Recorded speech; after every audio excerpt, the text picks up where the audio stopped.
tema, mandamientos para ser libre de la gente, porque si hay algo que lo acosaba a Jesús era la gente. Si hay algo que nos preocupa a nosotros es la gente. Pero vamos a ver cómo podemos ser libres de esa preocupación de la gente. Mandamientos para ser libre de la gente es el tema. Y vamos a ir a la palabra de Dios. La palabra de Dios en el Evangelio según San Lucas. Hay un pasaje muy importante allí. Y dice, aconteció que yendo de camino, entró en una aldea y una mujer llamada Marta le recibió en su casa. Esta tenía una hermana que se llamaba María, la cual sentándose a los pies de Jesús, oía su palabra. Pero Marta se preocupaba con muchos quehaceres y acercándose dijo, Señor, ¿no te da cuidado que mi hermana me deje servir sola? Dile pues que me ayude. Respondiendo Jesús le dijo, Marta, Marta, afanada y turbada, estás con muchas cosas, pero solo una cosa es necesaria.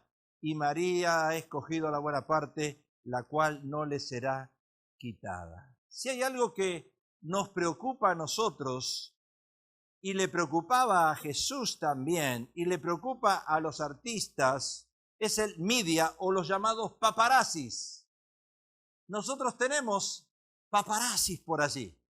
Y Jesús tenía paparazzis que lo seguían para descubrirle en qué andaba metido Jesús. Hoy tenemos a través de la tecnología paparazzis que nos vigilan. Lo que usted tiene en su bolsillo o en su mano, un smartphone, es un paparazzi. Nos están vigilando de cualquier lado y lo que menos esperamos nosotros, inclusive dentro de nuestro hogar, nos vigilan. Los paparazzis son contratistas independientes. Son personas que trabajan en una forma independiente y están detrás de usted y de mí buscando, como dice la palabra, buscando a quién devorar, a quién sacar esa noticia para hacernos caer de la gracia, diríamos. Son generalmente los que tratan de aprovechar oportunidades. Cuando ven esas oportunidades, las sacan a la luz, te sacan en la televisión, te sacan en el internet, en el YouTube, en el Facebook y en todas las demás áreas que conocemos nosotros. Pero esos paparazzis también los tenía Jesús y algunos expertos han descrito el comportamiento de los paparazzi como sinónimo de acecho, acoso, hostigamiento a personalidades y celebridades. Jesús fue perseguido por paparazzi. En aquel tiempo, no con la tecnología que nosotros tenemos hoy en día, pero con la tecnología que en ese momento existía. En el Evangelio, según Mateo capítulo 12, dice la palabra, pasando de allí vino a la sinagoga de ellos, y aquí había allí uno que tenía seca una mano, y preguntaron a Jesús para poder, ¿qué? Acusarle. ¿Es lícito sanar en el día de reposo? Él les dijo, ¿qué hombre habrá de vosotros que tenga una oveja, y si ésta cayera en un hoyo en día de reposo, no le eche mano y la levante? Pues ¿cuánto vale un hombre que una oveja? Más un hombre que una oveja. Por consiguiente, es lícito hacer el bien en los días de reposo. Ahí lo vemos a los paparazzi siguiendo a Jesús. Los fariseos, los seduceos, sabíamos la gente estaba buscando de Jesús que él cometa un error. Hay gente al lado tuyo que está buscando que tú cometas un error. No para orar por ti en silencio, sino para sacarlo quizás a la luz. Ellos querían encontrarlo en un error o en una falta. Y bajo la ley, en el día de reposo, nadie podía hacer nada. 6 días trabajarás y 1 dedicarás para Dios, dice la palabra de Dios. Ni tu siervo, ni tu criada, nadie. Si vamos a un restaurante hoy en domingo, tendrían que estar cerrados. A veces viene una mesera a atendernos y tendríamos que decirle, no te preocupes, yo me atiendo solo, porque tú no debes trabajar hoy. Sin embargo, nosotros no abusamos del día de reposo y no le damos consideración a esas cosas. Ellos querían encontrar a Jesús en algún error o falta. Bajo la ley, en el día de reposo nadie podía trabajar. Sin embargo, Jesús rompe la ley. ¿Cuántas veces usted y yo rompemos la ley? Muchas veces. Mi pregunta es, ¿tenía justificación Jesús para romper esa ley? ¿Tenía alguna razón para hacerlo? Jesús tenía una razón justificada para sanar en ese día. Pero la pregunta es, ¿la justificación de Jesús le daba el libre albedrío para hacer lo que hizo? Porque si en aquel tiempo estaban los seduceos, los fariseos, estaban todos alrededor buscando qué error cometía Jesús, ¿le daba la justificación a Jesús hacer algo que la ley le prohibía? Esa es la pregunta que nos tenemos que hacer nosotros hoy. Porque muchos de nosotros pensamos que hay una ley que nos gobierna y a veces rompemos ese patrón o esa ley. La pregunta es, ¿tenemos la autorización de hacerlo? Un mandamiento bíblico es no matarás. ¿Es bíblico el mandamiento? Claro que es bíblico. Dice Éxodo 20:13, dice no matarás. Y la pregunta que debemos hacernos es, si la Biblia ordena no matar, ¿por qué los policías tienen derecho a matar a personas inocentes? ¿Verdad? Es una de las preguntas que tú tienes que hacer. Porque la Biblia o la ley dice una cosa y nosotros hacemos otra. Todo a nuestro alrededor sucede con gente. ¿Te has puesto a pensar eso? Hoy en día la gente sale a la calle, sale con banderas, con pancartas. Todos por los derechos humanos famosos tenemos derecho a reclamar que vivimos en un país libre. Pero todo lo que nos rodea a nosotros es gente. Antes uno se sentía libre. El apóstol Juan se fue a la isla de Pasmo y dijo, gloria a Dios que estoy solo con un ave aquí con el Señor y el Espíritu Santo. Pero nosotros estamos rodeados de gente. Y la gente nos acecha. Los mejores recuerdos que uno tiene es con gente. Y los peores recuerdos que uno tiene es también relacionado a gente. Es lo que dice la palabra de Dios. O sea que tenemos que cuidarnos de la gente, del que dirá de la gente. Y Jesús también tenía que cuidarse. Yo quiero hablar hoy de algunas cosas que nos pueden hacer ser libres de ese acecho de la gente. Dice la palabra de Dios que Jesús se juntaba con pecadores, diga pecadores. Jesús no venía a la iglesia y se juntaba con los santos. Santos significa apartados de Dios. Jesús buscaba donde había pecadores. Y Él buscaba estar entre medios de ellos. Claro, por supuesto, no para cometer los mismos pecados que ellos hacían, pero para ayudarles a salir de ese pecado. Es lo que dice la palabra de Dios. Mateo 9:10 dice, aconteció que estando Él sentado a la mesa en la casa, he aquí que muchos publicanos y pecadores que habían venido se juntaron juntamente a la mesa con Jesús y sus discípulos. Cuando vieron esto, los paparazzi, diga los paparazzi, los fariseos, porque ahí estaba, ¿verdad? ¿No te pasa a ti que la gente, tú te mueves y te están mirando? ¿Verdad que te vieron el vestido nuevo que te trajiste hoy? ¿Verdad que muchos te miran de arriba para abajo? ¿Es cierto o no es cierto? Así es la gente. Y así era en aquel tiempo de Jesús la gente. Los fariseos. Cuando vieron esto, los fariseos dijeron a los discípulos, ¿por qué come vuestro maestro con los publicanos y pecadores? ¿Qué hace el pastor Pablo Precioso y la hermana y la pastora Elena comiendo con pecadores? ¿Pero los viste? Estaban tomando un vaso de vino. ¿No los viste que ellos, casi salen a bailar?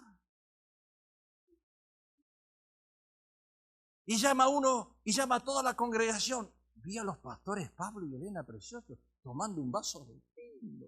Tú no sabes lo que es eso. ¿Le ha pasado a usted? A Jesús le pasó. Al oír esto Jesús les dijo, los sanos no tienen necesidad de médicos, sino los enfermos. Diga enfermos. ¿Cuántos estamos enfermos? Todos estamos enfermos. Cuando usted quiere sacarle la enfermedad a otro, justificando su enfermedad o sus acciones, criticando al que está al lado suyo, o quizás culpándole al que está al lado suyo, usted se está marcando con 3 dedos que lo culpan a usted. Un dedo culpa y 3 a usted. Id pues y aprended lo que significa misericordia quiero y no sacrificio. Ahora, me gusta esta parte. Pero si tú contradices las leyes yendo en el freeway a 80 millas la hora y te para el policía y tú le dices, voy a ir a orar por un enfermo y tú quieres misericordia, el policía no tiene misericordia. Le hace un ticket. Si te lo puedes sacar en el internet, en YouTube, o en lo que sea, en Instagram, lo que sea, una foto, te la pone ahí también.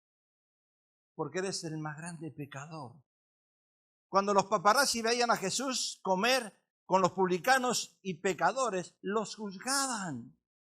Y eso es lo que la gente hace con uno, te juzga cada rato. Por eso uno tiene que ser libre de la gente. Uno tiene que ser, Pablo dice, poniendo mis ojos en Jesús, autor y consumador de la fe. Porque si yo pongo mi vista en la gente, no vengo ni a la iglesia. Usted se ha puesto a pensar por qué un día se sienta acá y otro día se sienta del otro lado. Porque la gente que se sentó al lado suyo no le cae bien, le cae gorda.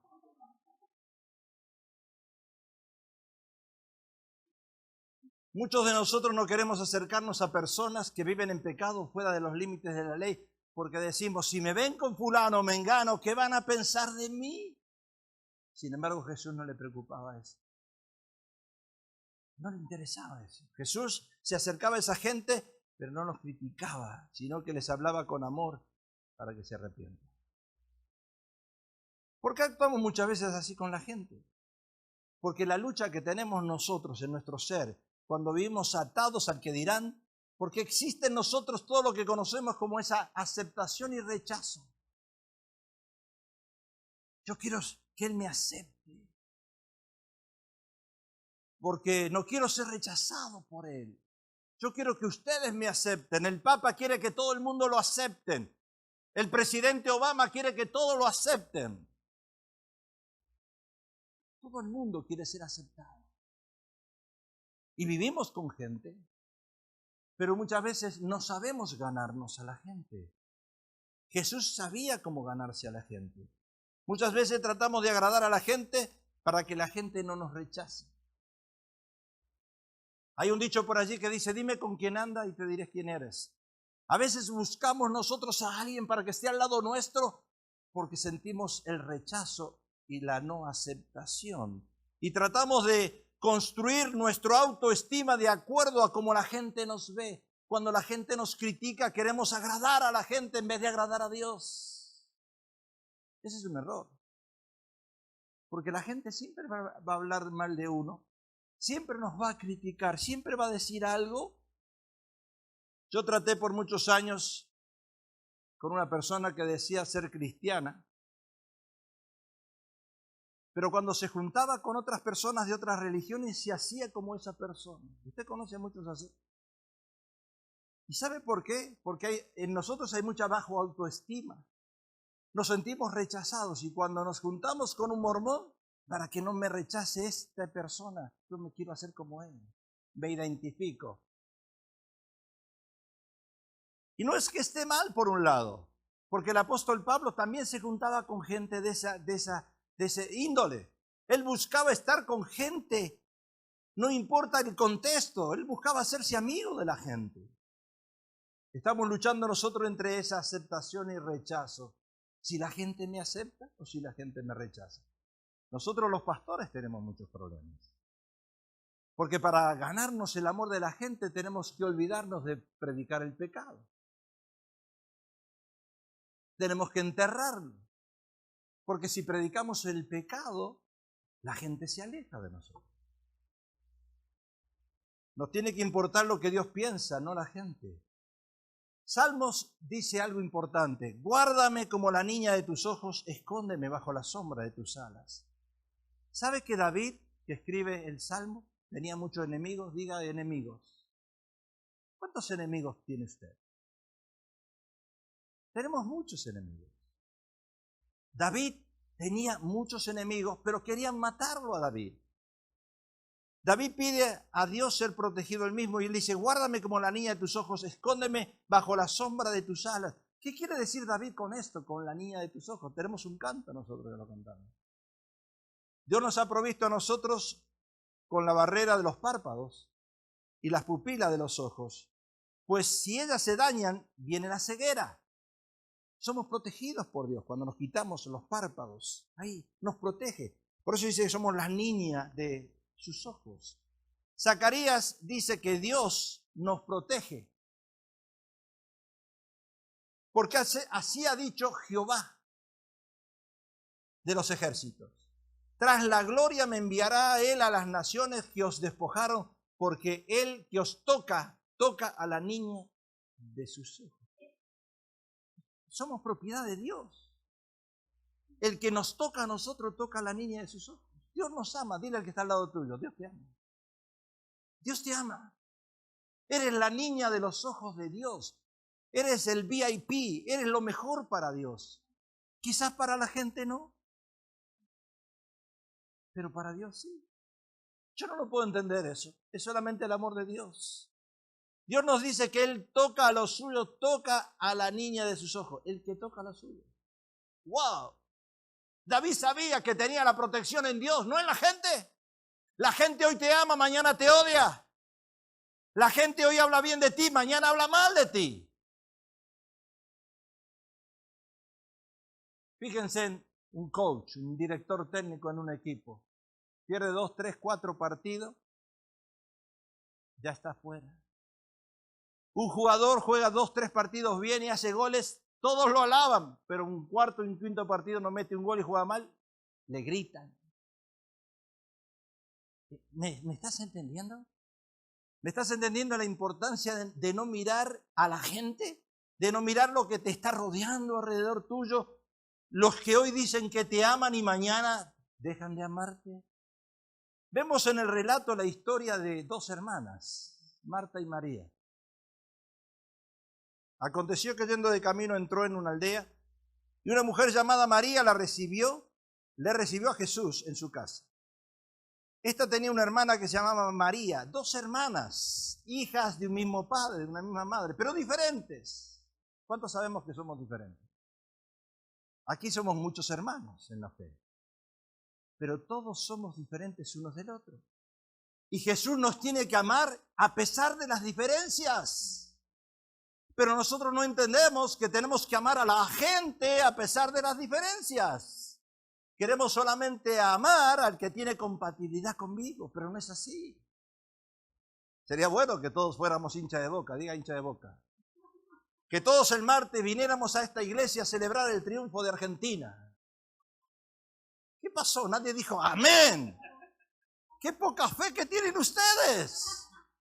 ¿Se da cuenta que yo quiero ganármelos a ustedes para que ustedes sean hinchas de Argentina?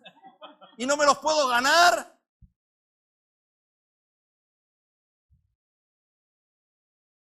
Esta tenía una hermana que se llamaba María, la cual sentándose a los pies de Jesús oía su palabra. Pero Marta se preocupaba. Ella preocupaba. Una estaba muy preocupada y la otra no estaba preocupada para nada. Con muchos quehaceres y acercándose dijo, Señor, ¿no te da cuidado que mi hermana me deje servir sola? Dile pues que me ayude. Respondiendo Jesús le dijo, Marta, Marta, afanada y turbada, estás con muchas cosas. Estás turbada.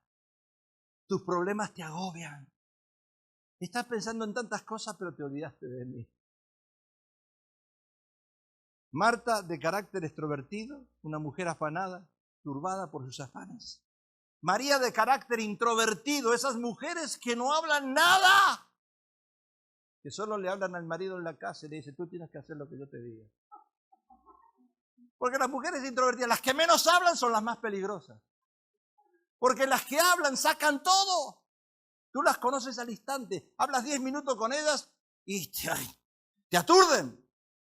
Pero vaciaron su corazón. Pero las que no hablan, mamá mía, ¿qué tienen adentro guardada? Pero entonces como no hablan, uno en la congregación dice, qué mujer santa. Pero en la casa es un diablo. ¿Qué pasó? Usted se enojó ya.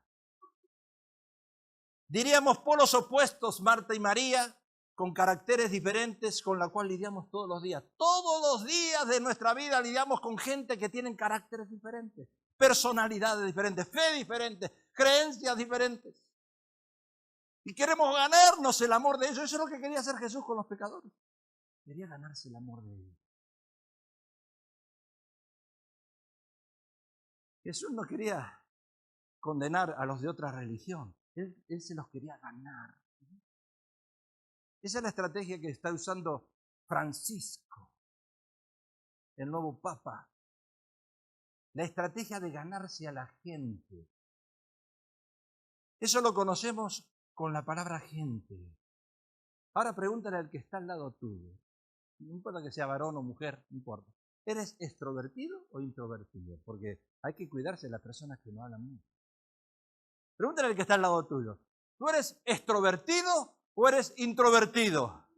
Porque ahora quiero conocerte. Tú que no hablas mucho, voy a tener cuidado de ti. A mí me gustó la hermana Juanita esta mañana, vino a hablar conmigo, abrió su corazón. Qué linda. La hermana, ¿vieron hoy? Denle un aplauso, Señor, por las hermanas que hicieron esta representación. A todas.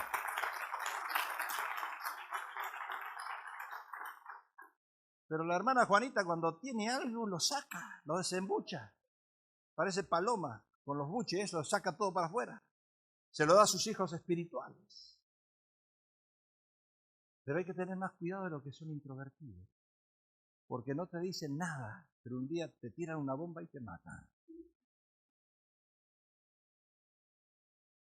Gente es igual que masa, multitud, gentío, o sea, un aglomerado de personas que diariamente nos rodea. Y cada vez que Dios te va a bendecir, te manda a alguien. Y cada vez que el diablo te va a bendecir, también te manda a alguien. Digo usar la palabra bendecir. Porque bendecir significa hablar bien de alguien. Y el diablo cuando viene te va a hablar bien de ti, pero mal de otro. ¿Sabías eso? Creo que hay personas que vienen y te dicen, eres extraordinario, hermano. Usted no sabe que el hermano Alex es un drogadicto.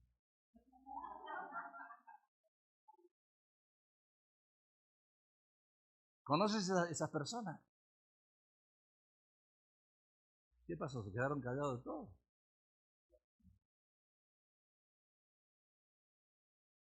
Existen 4 clases de gente. Primero la gente entra por una puerta y se va por otra. ¿Usted ha visto esa gente? Que viene, a ver, curiosidad por acá, entra por ahí, se va por... no la ve más. Ahí existe esa clase de gente. Entra por una puerta y se va por otra. Después existen los que visitan una iglesia. Si huelen en una iglesia Scan o Zorrino, no regresan.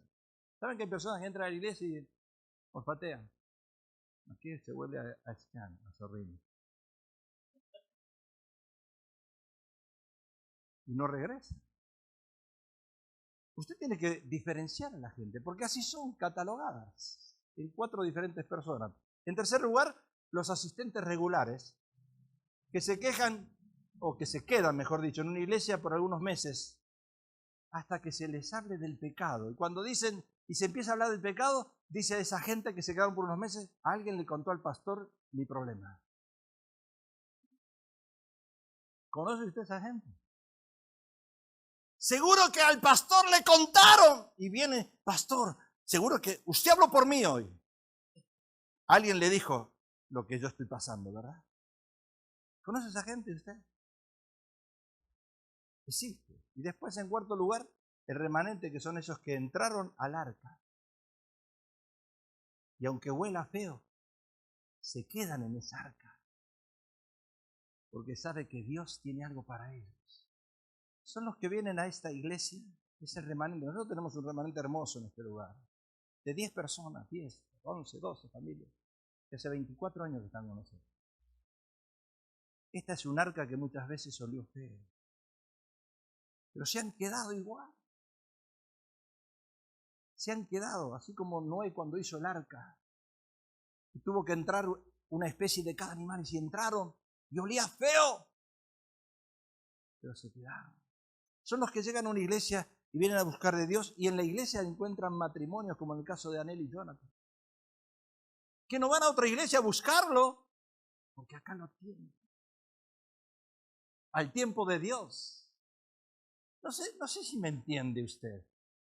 Esa es la gente que nos rodea, esa es la realidad. Esas son las personas que creen que Dios tiene un propósito en su vida y el propósito de Dios se va a lograr en el lugar donde ellos están.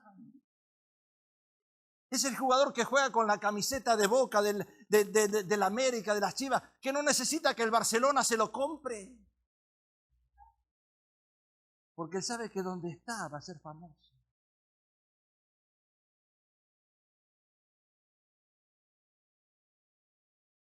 ¿Sabe que detrás del olor viene la bendición?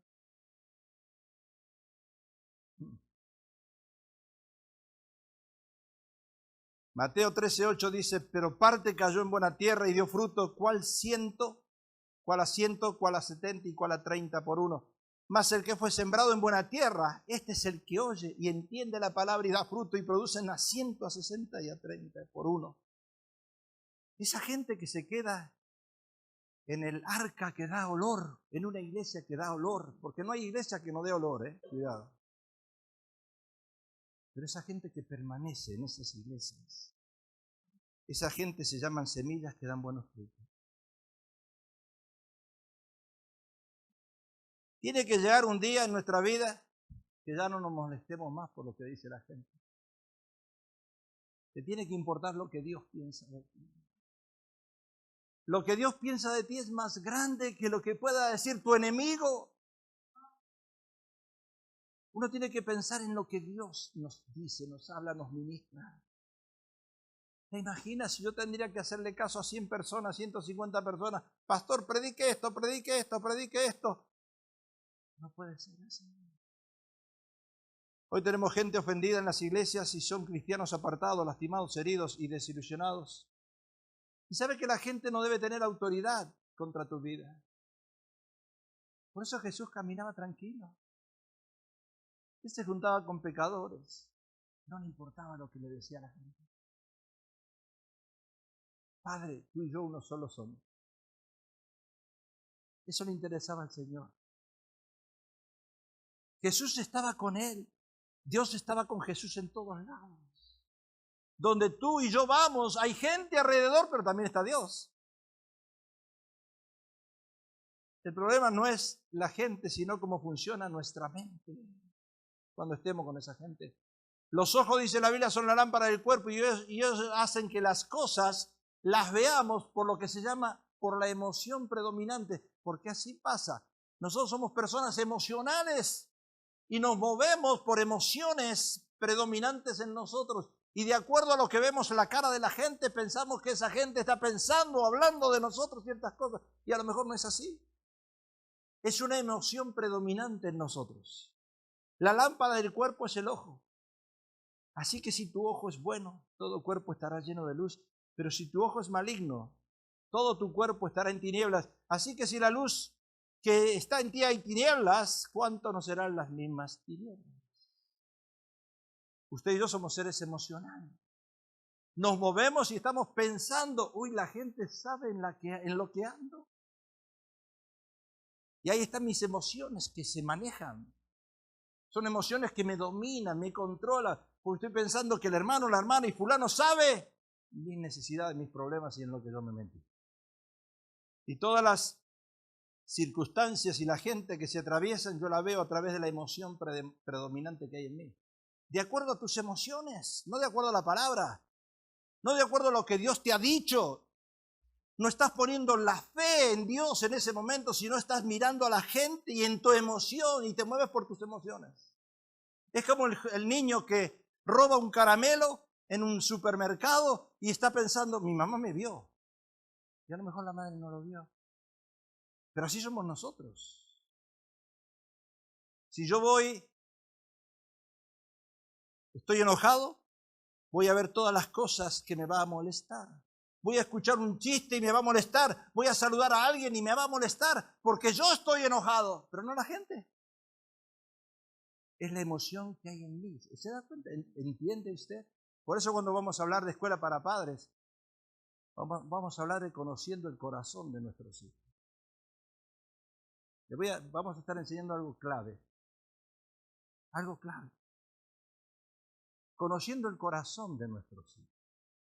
Porque si no llegamos a conocer el corazón de nuestros hijos, que son las intenciones que hay en su corazón, es posible que estemos juzgándolo todo el tiempo y amargándonos por él, por sus actitudes. Porque yo veo de acuerdo por la emoción predominante que está en mí. Tiempo atrás a un joven que he conocido le agarró un ataque de pánico porque se iba a casar. ¿Cuántos de los que se van a casar le agarran ataque de pánico menos a Orlando?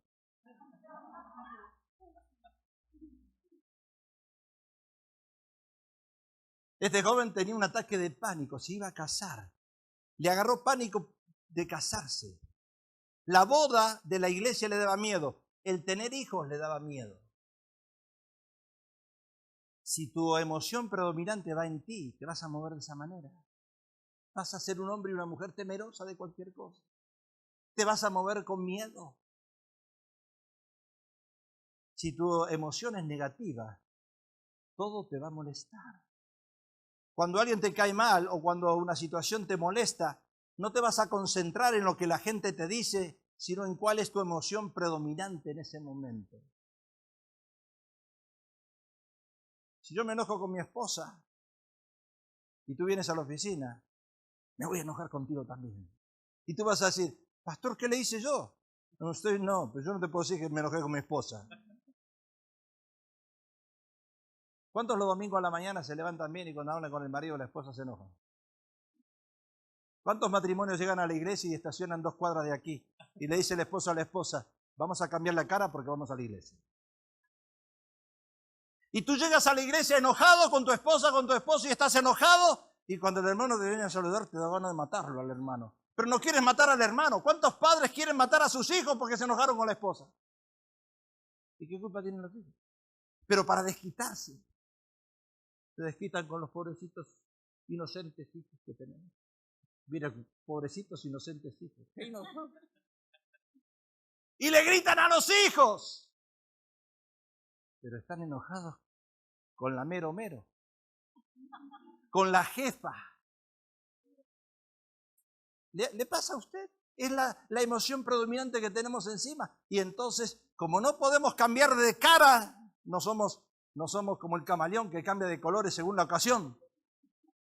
Si yo estoy enojado, estoy enojado. Pero pastor, ¿qué te hice yo? No, tú no me hiciste nada, pero ¿no te das cuenta que alguien me hizo algo? ¿No te pasa a ti? ¿No te pasa que cuando vas a trabajar y el jefe te hace poner nervioso y tienes un mal día en el trabajo, llegas a tu casa y te desquitas con tu pareja? ¿Con tus hijos? ¿No te pasa eso? Claro que sí. ¿Qué dice la palabra de Dios? Dice la palabra de Dios que tenemos que en ese momento, que en esa situación que estamos, tenemos que desechar lo malo y aprender a retener lo bueno. La Biblia dice que es tiempo de desechar. Ese es uno de los problemas que tenemos nosotros, que no sabemos manejar nuestras emociones, desechar lo malo. Dice que es tiempo, la Biblia es tiempo de desechar. Pablo dice en Tesalonicenses, examinadlo todo, retened lo bueno. ¿Y de qué manera podemos desechar lo malo y aprender a retener lo bueno? En primer lugar, si todos te trataron bien y uno te trató mal, concéntrate en el que te trató bien. Pero no lo hacemos. Mira cómo podemos cambiar nuestra versión. Si en tus vacaciones pasaste 8 días buenos y un día vino tu suegra en ese día y te arruinó las vacaciones, concéntrate en los 8 días buenos. ¿Estás entendiendo? Porque a veces la suegra se mete. Ay, suegra, la estaba esperando, dice la nuera. La estaba esperando que se muera. Estaba orando por usted. Ay, gracias, mi amor, que estabas orando por mí. No, pero estaba orando para que Dios se la lleve. Pobres suegras. Pagan los platos rotos las suegras. ¿Por qué se hicieron tanta mala fama las suegras? Pablo dice, examinarlo todo, retener lo bueno. Mira cómo puede ser uno libre de la gente. Cuando la gente viene y te habla mal de ti. Uno. Pero hay 10, 20, 50, 100 que hablaron bien de ti. ¿Qué vas a hacer? ¿Te vas a concentrar en el que habló mal de ti?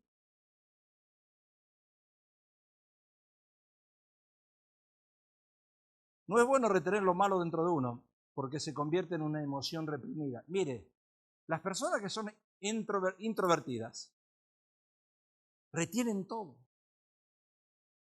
Todo lo aguantan. Por eso no es bueno ser introvertido. Porque en la primera que alguien te haga, explota. Tú no puedes aguantar tanta presión dentro.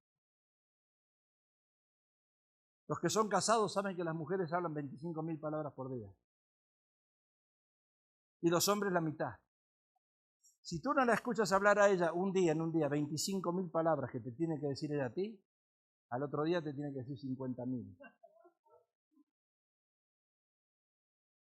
Porque ellas no aguantan las cosas. Las sueltan. Pero la persona que aguanta, llega un momento que expira. Por eso la comunicación es muy importante en un matrimonio, diaria. ¿Y qué sucede entonces? Una emoción reprimida se torna en una emoción desplazada. Pablo dice, en tiempo aceptable te he oído y en día de salvación te he socorrido. He aquí ahora el tiempo aceptable y ahora el día de salvación. ¿Cuántos saben que los trenes circulan de estación a estación? ¿Sabía eso usted? Los trenes van de estación a estación. Lo mismo ocurre con nuestras emociones. Nosotros pasamos de estación a estación. Bueno, las mujeres tienen 18 cambios hormonales mensuales.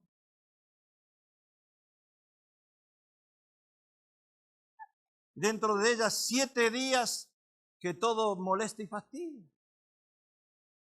Y el hombre que no sabe trabajar con su esposa, con la mujer que tiene esos cambios hormonales, el lunes van a ir a Magic Mountain. Esas son muchas mujeres que andan en roller coaster, con cambios emocionales. Tienen altos y bajos. Hoy te va a decir que te ama, mañana depende cómo esté, no sabes. Son los cambios, las estaciones. Si la reprimo en una estación de mi vida y reprimo mis emociones, en la próxima estación la tengo que soltar. ¿Estás entendiendo? Por eso es bueno cuando algo te pasa, soltarlo al instante. No te vayas cargado o cargada. Ahí al instante suelto. En amor. Cada vez que yo traigo una emoción, saldrá esa emoción en la próxima estación. Ay, Señor. Gloria a Dios que te casaste con una hermana que es tremendamente cristiana. Pero ¿cuántas mujeres sacan emociones reprimidas de años atrás? Y en un momento que tu esposo te hace algo, a lo mejor se rompió el vaso. Pero tú te acuerdas que hace 20 años atrás te rompió toda la vajilla. Y el pobre se le rompió el vaso en un accidente. Y tú en vez de decirle, Jani, porque hay que decirle Jani al marido, Jani, ¿sabes que tuviste un accidente? Se te rompió un vasito. Tú le dices, imbécil, hace 20 años atrás rompiste una vasija entera. ¿Por qué no se lo dijiste 20 años atrás? Te lo aguantaste, pero después de 20 años la sacas a la luz. Y el Señor enterró ese pecado. ¿Se lo olvidó? ¿Están entendiendo o no? ¿Me están mirando como parecen marcianos ustedes o yo? No sé, de otros planetas. Si te vas de tu trabajo o a tu trabajo y tu jefe te grita por llegar tarde y tú te tragas esa emoción y no le dices nada, cuando llegas a tu casa, la primera que te vas a desquitar es con tu esposa o viceversa. Cuando uno reprime una emoción anterior y te encuentras con una persona, vas a descargar en él o en ella todas las emociones. ¿Y sabes cuál es el problema? El problema cuando nosotros buscamos idealizar a alguien, nos hicimos la idea de esa persona, lo hacemos ídolo. Cuidado con los profetas, apóstoles, maestros, evangelistas, pastores. Cuidado con idealizar a nadie. Cuidado con hacerlos ídolos, con ponerlos aquí en un pedestal. Cuidado con eso.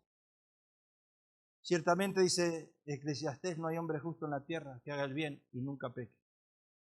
Hay tiempo en que el hombre se enseñorea del hombre para mal suyo. Cuando uno idealiza a alguien y los pones arriba, esa persona te va a fallar y entonces te vas a desilusionar. Por eso tienes que poner los ojos en Jesús. Eso no quiere decir que no te vayas a juntar con pecadores.